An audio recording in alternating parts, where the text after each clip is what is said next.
Hello guys and hi everyone. आज हम लोग स्टार्ट करने वाले हैं कारो 2020। जो आपका कारो 2020 है वो कौन सी कंपनी पे एप्लीकेबल होता है और कौन सी कंपनी पे एप्लीकेबल नहीं होता है, आज हम ये देखने वाले हैं। कारो 2020 जो है वो एप्लीकेबल होता है हर एक कंपनी पे, every company including a foreign company में इसमें इंक्लूड होता है। अब देखिए applicable and non-applicable. CARO 2020 is applicable on every company including a foreign company. हर एक कंपनी पे एप्लीकेबल होता है आपका कारो 2020। फॉरेन कंपनी भी इसमें इंक्लूड होता है।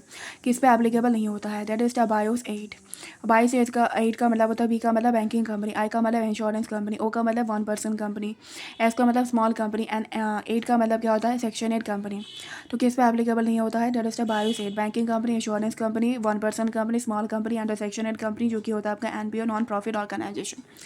एंड प्राइवेट कंपनी पे कारो 2020 कब एप्लीकेबल नहीं होगा, जब ये जो कंडीशंस है वो क्या हो जाएगा, फुलफिल हो जाएगा। पहला पॉइंट क्या है, अगर जो आपका प्राइवेट कंपनी है should not be a subsidiary और a holding company of a public company. जो आपका प्राइवेट कंपनी है वो पब्लिक कंपनी की ना तो सब्सिडरी होनी चाहिए, ना तो क्या होनी चाहिए, होल्डिंग होनी चाहिए। जो आपका प्राइवेट कंपनी है वो क्या नहीं होना चाहिए, ना तो सब्सिडरी हो, ना तो वो होल्डिंग कंपनी होनी चाहिए पब्लिक कंपनी में। एंड ये 3 कंडीशन जो है वो भी फुलफिल होना चाहिए। अगर इन तीनों में से एक भी कंडीशन जो है वो फुलफिल नहीं होगा तो जो प्राइवेट कंपनी है वो क्या हो जाएगा, उस पर कारो 2020 जो है वो एप्लीकेबल हो जाएगा।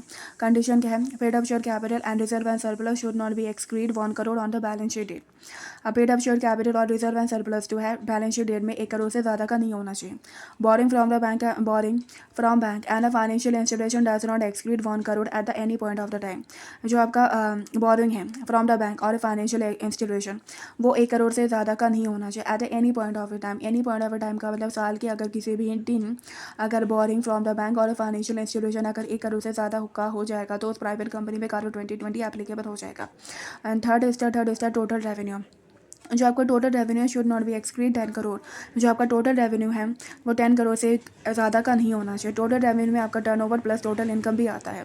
तो ये 3 कंडीशन क्या है, पहला आपका paid up share capital and reserve and surplus does not exceed 1 crore on the balance sheet date. Borrowing from the bank and financial institution does not exceed 1 crore at any point of the time. And third is the total revenue should not be exceed 10 crore. देखो कैसे आप याद रखोगे, देखो 1 करोड़ और 10 करोड़ ऐसे याद रखना। पहले 1 था, उसके बाद 1 था, उसके बाद क्या है 10 था। 1 1 10, that is the 1 crore and the 10 crore. ठीक है, तो मैं एक बार दोबारा आपको ये क्या कर देती हूँ, छोटा सा समरी दे देती हूँ। कारो 2020 जो है वो हर एक कंपनी पे एप्लीकेबल होता है इंक्लूडिंग ए फॉरेन कंपनी। किस पे एप्लीकेबल नहीं होता है, 22A पे एप्लीकेबल नहीं होता। बी का मतलब banking company, insurance company, small person company, small company and section 8 company.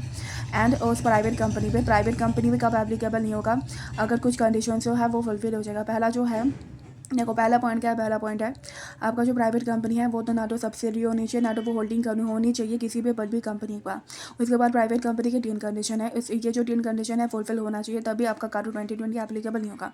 Condition number 1, paid up share capital and reserve and surplus 1 crore से ज़्यादा का नहीं होना चाहिए। उसके बाद आपका बोरिंग फ्रॉम द बैंक और फाइनेंशियल इंस्टीट्यूशन 1 करोड़ से ज़्यादा नहीं होना चाहिए at any point of the time. And last step जो आपका टोटल रेवेन्यू मतलब टर्नओवर प्लस अदर इनकम, ये भी आपका 10 करोड़ से ज़्यादा का नहीं होना चाहिए। ओके बच्चों, आज के लिए इतना था। Thank you so much for watching my video.